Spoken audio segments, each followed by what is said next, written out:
We've come to the Defence and Security exhibition down in Docklands in London, and we've come to the BAE Systems stand to look at a bit of new technology here. Chris Coston, you've got something called Q-Warrior. Explain a bit about what it is. Well, Q-Warrior is the latest of our line-of-sight see-through displays, and that provides enhanced situational awareness to the land soldier.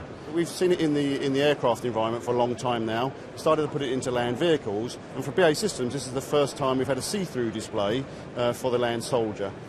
So, Sergeant Rutledge, what does it feel like wearing this? What are you seeing through it?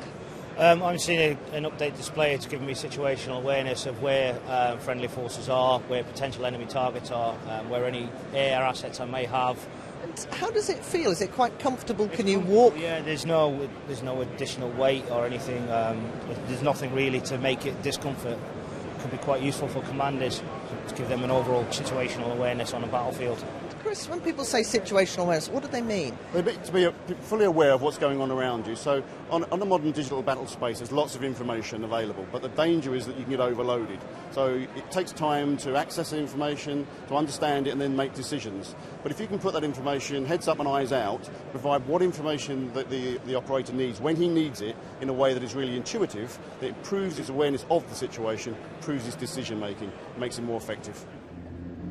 We've come further down the bustling corridors here to see some more high-tech kit, and this is with EADS. I'm joined by Jeremy Greaves, you're the Vice President of Communications here.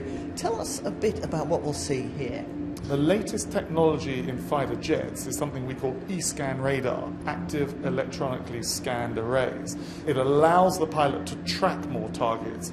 It allows quicker identification of targets and a much, much longer range.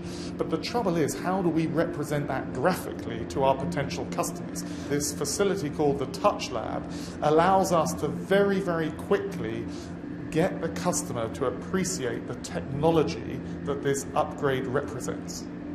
Afzal, you're going to show us, as Principal Systems Engineer, what it can do. We're able to visualise then the difference in capability of the E-scan radar versus a traditional M-scan radar. We can see here that our time of acquisition of targets is an order of magnitude of about 3 times quicker than a traditional radar technology. That's obviously given the pilot in the cockpit greater situational awareness and a greater ability to decide what actions he will be taking.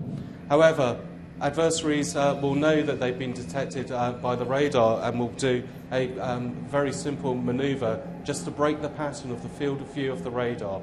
A traditional M-scan radar will lose those tracks and the pilot may have to mission abort. However, the advanced E-scan radar is able to change the shape of its beam and focus down and individually track each of those 3 targets. So that does represent a leap in capability and ultimately provides us with the ability to inform the pilot of what his threat level is and make decisions better based on that information.